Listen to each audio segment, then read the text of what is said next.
Story 1. Being able to laugh at themselves is important. I met a guy who tripped and fell in front of me at a party.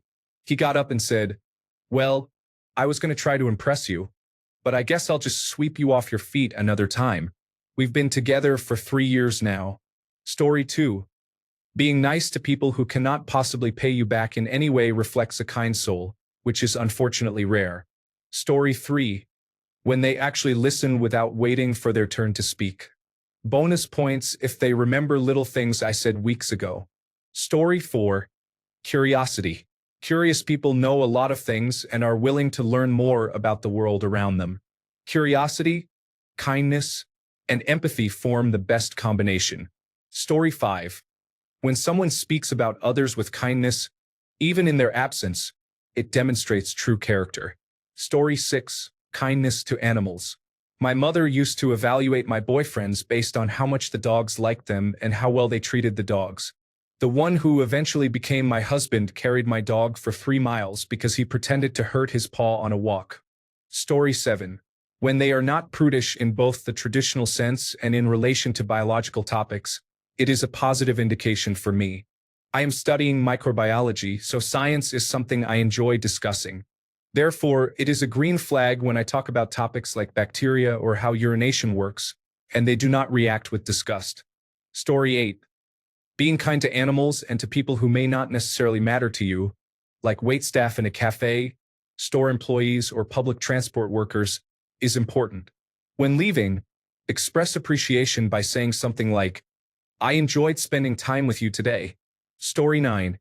I backtrack on a train of thought and say, "Well, you wouldn't want to hear it," and they ask me to elaborate.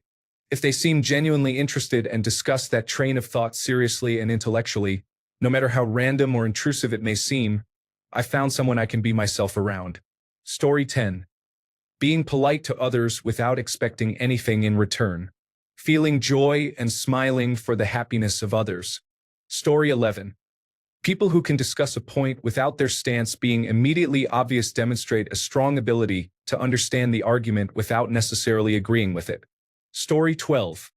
Treating animals kindly and not hurting them is important. Most people seem to consider it normal to kill spiders or other creatures that they could easily remove instead. Story 13. Being kind to someone providing a service, such as a server, barber, or delivery driver, is important. If you can't be kind to those who help you, we won't get along. Story 14. Truly does not care about money or status, yet still understands that a good and stable income is the most important factor for a peaceful life. Story 15. 1. Use of manners, especially with retail and hospitality workers. Kind to animals and excited to encounter dogs, cats, cows, and other animals. Speak positively about friends and family when they are not present and without any ulterior motive. Be open-minded about not knowing everything but willing to learn. Story 16. An actual green flag. I hope we all get through the first hairpin without any wrecks and then have a clean race. Story 17. My fiancé would drive 40 minutes across town to see me twice a week. I would do the same. He always tried to match the level of effort I was putting into the relationship, and we thrive together. I have never had a partner like that. Story 18. When they love animals and are good with kids, don't talk negatively about others, especially if they don't know them. Story 19. Someone who is genuinely afraid of hurting others is not fearful of the consequences. Rather, they are apprehensive about causing harm without considering the potential implications. They instinctively recoil from even the slightest thought of being unkind because their conscience would trouble them if they caused someone distress. This is a significant indicator that the person is truly kind at heart. Story 20. I am open-minded and considerate. I am not in a relationship right now, but my best friend is a real gem and has set my standards much higher. Every time I voice a struggle, he tries his best to help. One issue is that he tends to be a dry texter and prefers to say good night, while for me, due to abandonment trauma, that feels hurtful. I expressed my feelings, and he has been typing out good night ever since. If someone is not willing to make an effort for you, it's best to move on. Story 21. Even back in the days of heavy discussion around consent, About 20 to 21 years ago, my date asked if he could kiss me instead of just going for it on our first date. My friends thought it was weird and unromantic when I told them. I appreciated him not rushing into things, especially since I wasn't sure how I felt. We dated for a couple of years and went our separate ways, but we've kept in touch. It wasn't a fairy tale ending, but it was a happy beginning and a perfectly amicable relationship throughout our lives because he was a keeper. Story 22. Having their own opinion and being able to debate social matters, while being kind and polite, is important for cat lovers. Story 23. When their animals are healthy and affectionate, not necessarily well-trained but pleasant and a joy to have around. Someone who raises well-adjusted, sociable animals is likely to demonstrate caring and responsible behavior with me. Story 24. Someone is passionate about a hobby. It doesn't matter what it is. It's always great to see someone excited and confident in something they enjoy. Story 25. Someone who ensures that you feel comfortable. Someone who doesn't ask about your well-being just to play a role, but genuinely cares.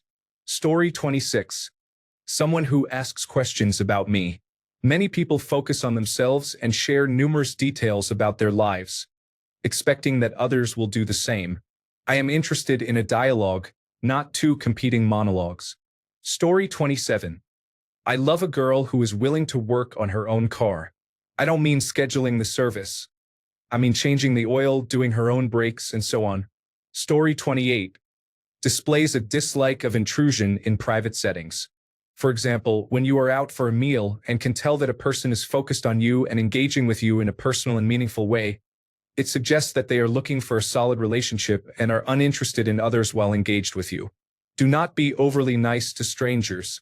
This may also indicate that they enjoy quality time with you. Story 29.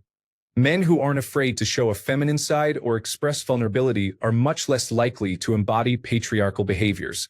Story 30. She has friends who are women. That's my golden rule. If she doesn't have female friends and only spends time with men, you should be cautious. Story 31.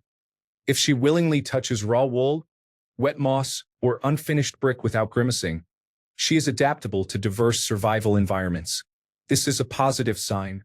If you toss a handful of pebbles behind her without warning and she instantly turns to scan for threats, her reflexes are finely tuned. This is a positive sign. If mid-conversation you stop talking and stare at her for exactly 19 seconds, and she neither laughs nor appears uncomfortable, she understands unspoken communication. This is a positive sign. Story 32. Having a hobby is important, and for me, that hobby is loving pets. Pets are, of course, like furry children, but they can't replace empathy for other humans. You might love your pet dearly, but some people, like me, can't ignore a growling dog and dismiss it with, "Oh, don't be scared, he doesn't bite," only to receive an eye roll when I refuse to believe that. Story 33. A man who is not afraid to show interest in stereotypically feminine things. Too often, men become so absorbed in the concept of masculinity that they feel they cannot like things if they are too girly. These are often the same men who refuse to discuss their emotions and default to anger whenever something goes wrong. They feel the need to be tough and manly all the time. I know a guy who loves to cook. One of his favorite colors is pink, and he loves Chapel Roan. That's a positive sign right there. Story 34. When someone speaks negatively about all their exes and takes no accountability for their actions, it suggests that if everyone else is the problem, they might actually be the problem. Story 35. When someone helps without expecting anything in return.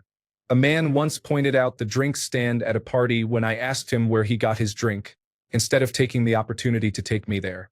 We are happily together 7 years later, and I am so glad I met him. Story 36. Trying to solve a problem immediately instead of assigning blame is a rare quality in today's world. Story 37.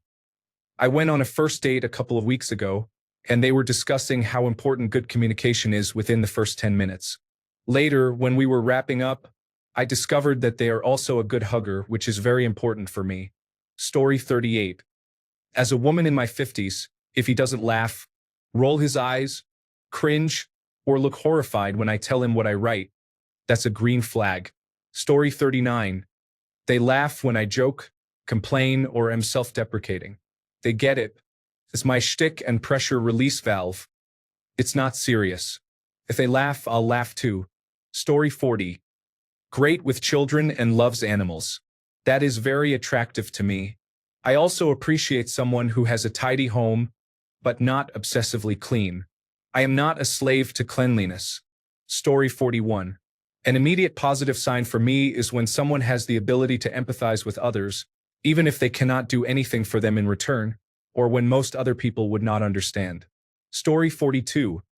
Asking me how I'm doing or asking questions. I've been on too many dates where a girl would just talk about herself for over half an hour or make statements to which I just nod. Story 43. A man has a cat that enjoys his company. This is not merely a cat that reminds him to fill the feeder.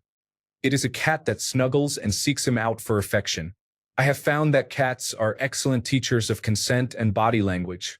My husband spoiled his cat, and I thought it was a positive sign how much the cat loved him in return. Story 44. Admit ignorance when genuinely unsure about something. Be a decent, civil individual during discussions. Emphasize accountability. Story 45. One of the best dates I ever had with a guy included sushi and a walk in the park. We sat down on a bench, had an awesome conversation, compliments and flirting included, but it also covered some very serious topics. At one point, he looked at me and said, "I love sitting here with you, and I get the impression you're enjoying this too?" I nodded. He smiled and then said in a calm tone, "Would you be comfortable if I put my arm around you?" Absolutely, I wanted that. To answer your question, just expressing something he desired instead of pressuring me or doing it without asking was the most positive sign a man has ever shown me. You can guess where it eventually led, and that part was equally enjoyable. Story 46. I am a fairly quiet individual, and I admit that sometimes in a group setting, my voice can be overpowered by others. I often submit and let others talk. However, it is really nice when there is one person who takes the time to listen, lets me speak, replies to me, and even offers a smile. It makes me feel good, especially when they can direct the energy in the room and give me time to talk by saying, "Wait, what were you going to say?" Story 47. The way they treat service workers is important. I was on a first date when my companion went out of his way to help an elderly waitress who had dropped her pen behind our booth. He did not make a show of it. He simply got up quietly and offered his assistance. Story 48. I now know this from something that happened earlier this week. Understanding that sometimes when people are really tired, they may say things they don't mean and normally wouldn't say. My girlfriend is currently not talking to me because of something I said when I was so tired that I don't even remember what I said. Sometimes people say foolish things when they are exhausted. Story 49. When people speak positively about others in their absence, it stands out. Most people, when discussing you, may speak negatively. However, when I observe individuals expressing good things about others, even if they dislike them, it signals a significant positive trait to me. Story 50. If they can handle me being successful without feeling threatened. My ex used to act strangely when I received promotions, but my current partner celebrates my achievements as if they are his own. Story 51. Having an interest in something they do not need to know but have learned a lot about because they wanted to. Story 52. When they cheer for you as loudly as they do for themselves. My best friends are excited for my successes in life, just as they are for their own. It's not fake or performative. They genuinely feel happy for someone they care about. It takes a great deal of emotional intelligence, empathy, and self-confidence to celebrate someone else's achievements as if they were your own. Story 53. I love a man who laughs heartily, with silent giggles and tears running down his face. I have known men who refuse to laugh like that and instead choose to be stoic or respond with a brief grunt. I need someone with a great sense of humor who is comfortable expressing it. Story 54. When I tell them about my ex-boyfriend cheating on me, they don't ask me how I found out. Instead, they ask if I must have been very sad at the time. Story 55. They have an unusual interest that has not defined their entire personality, but they are comfortable and enthusiastic when explaining it if asked. Story 56. Honesty is essential. Always be truthful regardless of the situation. If people are not honest, even if it makes me upset, I will walk away from them. Whether in friendship or romance, honesty matters. Story 57. Respecting my stuttering disorder while I fight to pronounce words is essential. It may sound simple, but it is rare for someone to remain quiet until the person who stutters finishes their sentence. Just waiting the 5 seconds it takes can make a difference. I had a range of teachers handling this situation. Some ignored it, which I appreciate. Others advised me to think about what I was trying to say before speaking, which felt frustrating. Even after all these years, I still remember that experience. Then, there were teachers who pulled me aside after class once everyone else had left to talk to me. They asked if I had always stuttered, if there was a trauma that led to it, and if there were ways they could help make speaking easier for me. I appreciate their kindness. Story 58. Having goals in life and plans to help the world, even when they come from incredibly privileged backgrounds, can be inspiring. I have met many privileged individuals throughout my life, and it is a pleasant surprise when I encounter those who are driven. Story 59. The ability to stay respectful of one another during arguments is a significant positive indicator. Someone who respects your boundaries is fundamental, yet it is often rare. A person who genuinely tries to make you feel emotionally secure, leaving no room for doubt, is truly admirable. Reciprocity and consideration are also major positive indicators. Understanding your partner's point of view and contemplating how they might feel in various situations is essential and provides valuable perspective. Someone who wants to know more about you, regardless of how long you have been together, such as your day or your interests, demonstrates a natural interest in your life. This mutual engagement is important for a healthy relationship. Story 60. Insisting that people in a line or elevator go ahead of them, picking up random trash off the floor to throw away. Story 61. Excellent manners towards people in service positions, genuine curiosity about life, happiness and passion for something meaningful, and the ability to laugh at oneself. Story 62. When people can absorb new information or ideas and reframe them to express their own perspective without sounding repetitive or misrepresenting the point to fit their preconceived narrative. Story 63. When they can accept when they are wrong and are able to be corrected. I had a friend who, whenever I corrected her, would always end our conversations with, "Well, that's what I thought," or whatever. "It doesn't matter anyway." There was also a time when she had a small fit because I proved that she was wrong. Story 64. Well, I have Facebook, but I just catch up with family on it. No, I do not have Instagram, TikTok, Snapchat, or any of those platforms. Thanks a bunch for sticking around till the end of the video. Remember to subscribe, and until next time, stay awesome and goodbye.